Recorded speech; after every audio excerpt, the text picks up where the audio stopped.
सच जानकर जेनिफर बहुत डर गई थी। आखिर ये क्या कह रहा था उसका शराबी पिता? क्या सचमुच डेविल उसके पीछे था? तभी मारियानो फिर कुछ बड़बड़ाया। पण तू डरने का नहीं, साला हल्का डेविल। अभी मैं उसका फॉलोअर्स का मर्डर किया ना, अलीशा एंड हर फैमिली।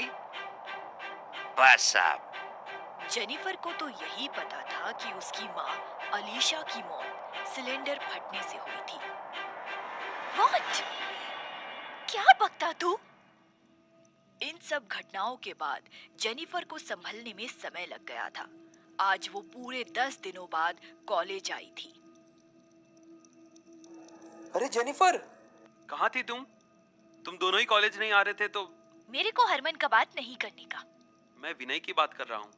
खैर, बाद में पता चला उसकी मॉम की डेथ हो गई है। क्या? जेनिफर बहुत दुखी हुई। अपनी परेशानियों में उलझी वो विनय को भूल ही गई थी। उसने विनय से मिलने का मन बना लिया था। तभी जेनी, तू काहे आया अभी इधर? Bloody murderer! जब से जेनिफर को पता चला था मारियानो ही उसकी माँ का हत्यारा था, वो उससे नफरत करने लगी थी। प्लीज करके बोलता है जेनी, मेरी बात सुन। अर्जेंट करके तेरे को बताना मांगता कुछ मैं अभी। मैं कुछ नहीं सुनना मांगता है, एंड तेरे को देखना भी नहीं मांगता मेरे को। जेनिफर ने अपने पिता से सारे संबंध खत्म कर लिए थे, पर काश वो तब मारियानो की बात सुन लेती। आखिरकार विनय से मिलने जेनिफर उसके हॉस्टल जा रही थी।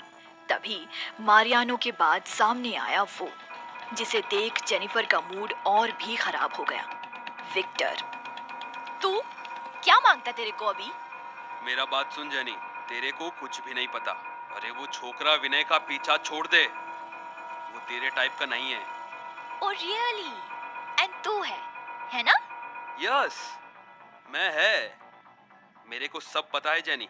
देख, तू हम लोग का टाइप है, अपना सोसाइटी डिफरेंट है। वो विनय सही नहीं है तेरे वास्ते, मेरे को सब पता है। क्या पता तेरे को? देख, मैं बताएंगा तो तू बिलीव नहीं करेगा। देखना मांगता है, अक्टूबर 31 हेलोवीन का पार्टी उधर फॉरेस्ट में, उधर ही जाने का। एंड तू देखना, खुद ही देखना। अभी मैं जाता हूँ। विक्टर की कही इस बात से जेनिफर एक बड़ी उलझन में पड़ चुकी थी, लेकिन फिलहाल उसके लिए सबसे जरूरी था विनय से मिलना। उसने विनय को काफी ढूंढा, वो अपने हॉस्टल में भी नहीं था। फिर अंततः जेनिफर उस बीच पर पहुंची थी जहां वो और विनय अक्सर मिला करते थे, और विनय वही था। पर विनय वहां अकेला नहीं था। विनय के ठीक पीछे खड़ा था वो साया, वही जो उसका पीछा किया करती थी, वो अजनबी परछाई। जेनिफर बुरी तरह डर गई। वो विनय को चेतावनी देना चाहती थी, पर उसकी आवाज नहीं निकली। उसी वक्त उसके पीछे से अजीब सी आवाज आई। वो पलटी, पर दिखा कुछ नहीं। वैसे भी अब अंधेरा घिर रहा था। तभी जेनिफर, वो चिहुक कर पलटी। जेनिफर ने उसके कंधे के पीछे से देखा, परछाई गायब हो चुकी थी। ओह विनय, सॉरी, मेरे को पता नहीं था तेरा मदर का डेथ हुआ। सॉरी। कोई बात नहीं। जेनिफर वहीं बैठ गई और दोनों शांति से डूबता सूरज देखते रहे। दोनों के दुख एक से थे। आज जेनिफर को सच में महसूस हो रहा था कि विनय उसका सबसे करीबी दोस्त था। मेरे को हेलोवीन पार्टी में जाने का, तू चलता क्या? क्या? कैसी पार्टी? जेनिफर ने उसे रात के वक्त शहर के बाहरी हिस्से में जंगलों में होने वाली उस पार्टी के बारे में बता दिया। बिल्कुल नहीं, मैंने सुना है उस पार्टी के बारे में। कई मौतें भी हुई हैं वहां जाना रिस्की है। तुम नहीं जाओगी जेनिफर। उधर विक्टर छिपकर इन दोनों को देख रहा था। इस छोकरे का कुछ करना पड़ेगा, नहीं तो जेनिफर कभी मेरे को एक्सेप्ट नहीं करेगा। ऑल टाइम बस विनय मांगता उसको। कुछ दिन बाद, हेलोवीन का दिन। आज हेलोइन पार्टी, याद है ना तेरे को? आएगा ना उधर 10:50 PM पे? डरेगा तो नहीं? चुपचाप ड्रिंक गटक और निकल इधर से। जाता है मैं। एंड उधर पे तू आएगा ना, अकेला आना। उस चिकन चिली विनय को मत लाना, वो हमारे टाइप का नक्को है। हलकट बोलता था वॉच नहीं करता मेरे को। उसी दिन शाम को। नाइट शो की टिकट्स है मेरे पास, चल रही हो? सॉरी करके बोलता है, बट आज तो सब नताशा के प्लेस पर जाता। अब बोले तो ग्रुप स्टडी। विनय चाहता था कि जेनिफर उस फसादी हेलोवीन पार्टी में ना जाए, इसीलिए वो उसे रात के शो में फिल्म देखने ले जाना चाहता था। पर जेनिफर ने भी उसे ग्रुप स्टडी जाने का झूठ पकड़ा दिया था। असल में वो उस पार्टी में जा रही थी क्योंकि वो सच जानना चाहती थी कि आखिर इतने समय से उसके साथ चल क्या रहा था। वो खुद आखिर कौन थी। अभी वो सोच ही रही थी कि कहाँ जाऊं और उसे वो दिख गया, वही काला साया उसके सामने मौजूद था। वो अंदर ही अंदर थोड़ा घबरा रही थी और फिर अचानक जेनिफर उस साए के पीछे पीछे चलने लगी। वो आकृति उसे ही दिखाई दे रही थी। ऐसा लग रहा था जैसे वो किसी सम्मोहन में बंधी चली जा रही हो। उधर विनय जेनिफर की दोस्त नताशा के घर पहुंचा, जहां की ग्रुप स्टडी का बहाना बनाकर जेनिफर उस हेलोवीन पार्टी के लिए निकल गई थी। घर बंद पड़ा था।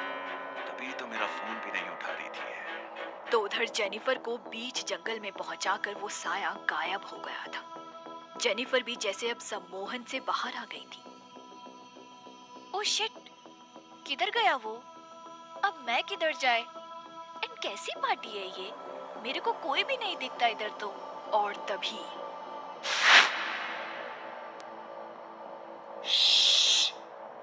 पागल है क्या? ऐसे रोड पर चलता है? कोई देखेगा तो? चल अभी। और ये देखकर जेनिफर की हालत खराब हो गई थी। सड़क पर भले ही कोई नहीं था, पर इधर जंगल में छिपते हुए बहुत से लोग उस पार्टी वाली जगह पर जा रहे थे। कुछ देर बाद ही विनय भी वहां पहुंच चुका था। वो अब तक समझ चुका था कि जेनिफर पक्का उस विवादित पार्टी में गई है। इधर लगभग आधे घंटे चलने के बाद वो सब एक मैदान में पहुंच गए। धीरे धीरे सब एक घेरे में व्यवस्थित होने लगे। जेनिफर घबरा रही थी। ये हेलोवीन तो पक्का नहीं था। तभी जेनिफर ने देखा कि उसकी कॉलेज की दोस्त नताशा अपने माता पिता के साथ वहां मौजूद थी। उसके कॉलेज के एक प्रोफेसर भी वहां थे और विक्टर भी। उसे अपनी जान पहचान के एक दो और लोग दिखे। जो अजीब बात थी, नताशा के पिता ने अपने हाथों में एक ब्लेड लिया और अपनी एक उंगली में कट लगाया। वहां बैठे सभी ये कर रहे थे। जेनिफर ये सब देख हैरान थी। उसे भी अपनी उंगली पर कट लगाना पड़ा। वो सब जो भी भयानक विधि कर रहे थे, जेनिफर को वो सब करना पड़ रहा था। तभी अचानक जेनिफर को अपनी कटी उंगली पर किसी की जबान महसूस हुई। वो बुरी तरह चौंक गई। वहां कोई दिख तो नहीं रहा था। फिर वो सारे आवाज करते अपनी जगह पर घूमने लगे। कुछ देर बाद एक बुढ़िया झूमते हुए धीरे धीरे हवा में उठने लगी, बस कुछ इंच ऊपर। फिर धीरे धीरे कुछ और लोग हवा में उठे। हवा में उठते लोगों को देख दूसरे किलकारी मार रहे थे, खुश हो रहे थे। जेनिफर ने डर के मारे अपना चेहरा ढक लिया, पर अचानक से आ रही लोगों की आवाजें सुन जेनिफर ने चेहरे से हाथ हटाया और उसे जैसे लकवा मार गया। वो खुद हवा में 15 फीट ऊपर ठहरी।